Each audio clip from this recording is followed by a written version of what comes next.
Madam President, Ireland associates itself with the statement made earlier on behalf of the European Union and its member states.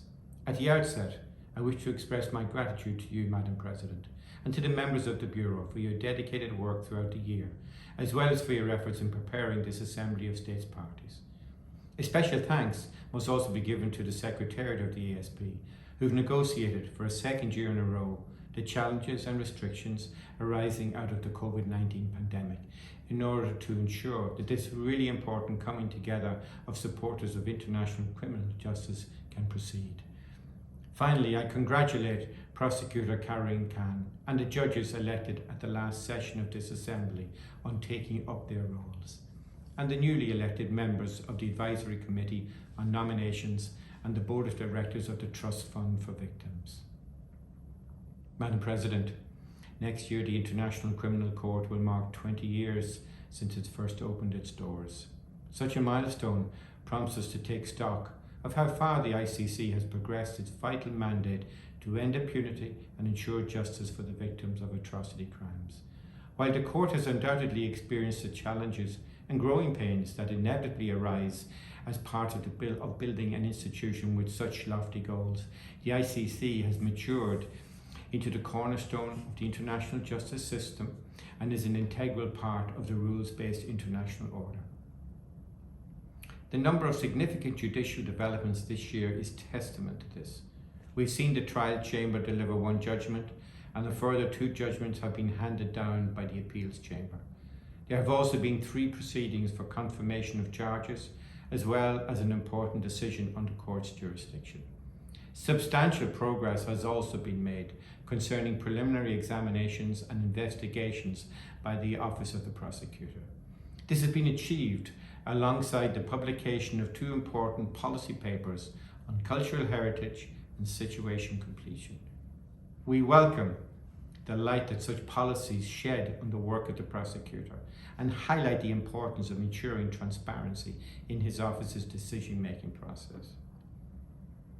Madam President, the achievement of the court throughout the last year could only have been obtained with the cooperation of states. The success of the court depends ultimately on this cooperation. As an ASP focal point for non-cooperation, Ireland calls on all states to cooperate fully and effectively with requests from the court. We express concern at the continued instances of non-cooperation and urge the execution of all outstanding arrest warrants. Madam President, we must also reflect on the challenges that the court and those of us who support it face. The past number of years have seen the resolve of the court and its supporters severely tested. It is a credit to the resilience of this institution that it has emerged from those threats in a position of strength. This is in no small part due to the public and vocal support of states parties and civil society. However, this support continues to be much needed. Despite some welcome developments in the past year, efforts to undermine the work of the ICC continue, especially from those who feel threatened by the court's vital mandate to end impunity. Ireland will continue to support the court in every way that we can, including during our current term on the Security Council, where accountability is one of Ireland's 3 core principles. We call on our fellow states parties to stand with us in this task.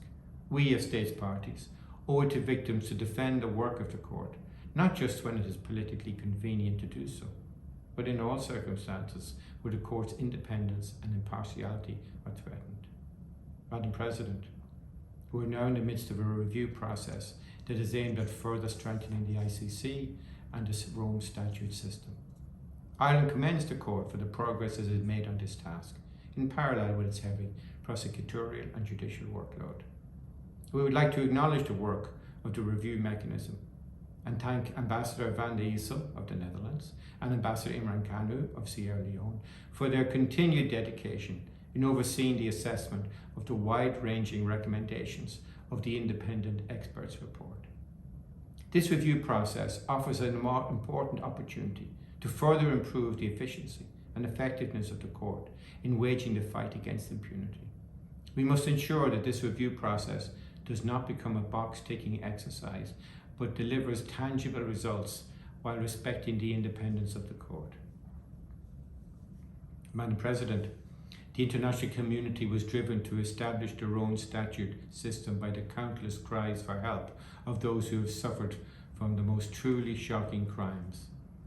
It is only right that the Rome Statute places the victim at the centre of its framework by promising effective reparative justice for victims, their families and their communities.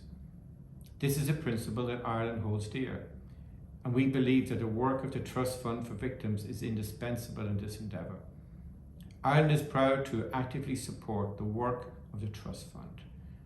We have increased our regular voluntary contributions to the Trust Fund this year to €300,000 and encourage all states parties in a position to do so to consider contributing.